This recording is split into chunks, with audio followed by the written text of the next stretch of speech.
গ নম্বর প্রশ্নটা left side দিয়ে করতে হবে, রাইট সাইড আনতে হবে। হ্যাঁ, লেফট সাইড আছে a প্লাস 2b তারপর হোল স্কয়ার আর মাইনাস 5b স্কয়ার, এটা ইকুয়াল টু আনতে হবে রাইট সাইড আনতে হবে 176 না, এটা আনতে হবে। তো আমরা দেখি, তো এটা দেখেই বোঝা যাচ্ছে এটা বর্গ নির্ণয়ের সূত্র হয়েছে। কি নির্ণয়ের? এই যে a প্লাস b হোল স্কয়ারের সূত্র। তাহলে a plus b whole square সূত্রটা ভাঙে দেই, a square plus 2ab plus b square মানে হলো 2b তারপর whole square minus 5b square আছে 5b স্কয়ার, এইভাবে ভাঙে নিতে হবে। এটা যদি a plus b whole square বর্গ নির্ণয়ের সূত্রের মতো দেখা যায়, তার জন্য a square plus 2ab plus b square করতে হবে। বর্গ নির্ণয়ের সূত্র তিনটা দিছিলাম, একটা দিছিলাম a plus b whole square, আর একটা a minus b whole square, আর একটা দিছিলাম a plus b plus c whole square, এই সূত্রটা দিছিলাম। তিনটা সূত্র মনে আছে? সূত্র মনে রাখতে হবে।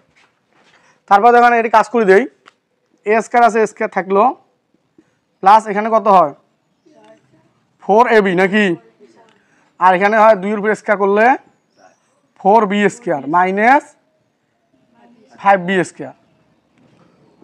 তাহলে a স্কয়ার তো আছে a স্কয়ার থাকলো আর মাইনাস 4ab আছে 4ab থাকলো। এখন এই যে a square plus b square সূত্র কি গদি, a square minus b square সূত্র কি a plus b into a minus b, আবার 4ab আছে 4ab থাকলো।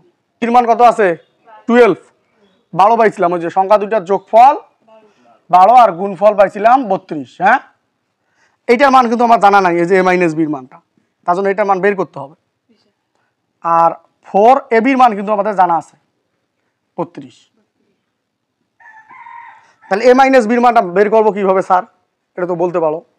তো আমরা একটা সূত্র পড়ি নাই যে a minus b whole square সমান সমান a plus b whole square minus 4ab। হ্যাঁ, সূত্র পড়ছি কি বলি নাই? তাহলে এইটার মান হলো 12 তারপর স্কয়ার মাইনাস 4 ইন্টু এটার মান হলো 32 না, 12 উপরে স্কয়ার করলে হয় 144 মাইনাস 4 দিয়ে 32কে গুণ করো, তার মানে 4 দুগুণ 8 আর 3 4 12, 100 কত হলো 100, হ্যাঁ 128, তাহলে 144 মাইনাস 128। হ্যাঁ, এখন a মাইনাস বিটাকে রাখি দাও, স্কয়ারটা নিয়ে গিয়ে রুট করে দাও, তাহলে রুট 16 ইকুয়াল টু কত লেখা যায় 4 লেখা যায়। তাহলে আমি এই যে a মাইনাস বির মান 4 পাইলাম, a মাইনাস বির মান যে 4 লিখলাম।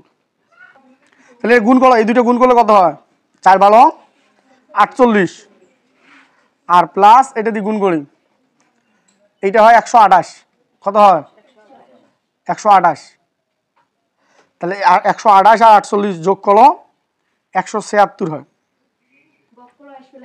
ইকুয়াল টু রাইট সাইড উঠায় নাও।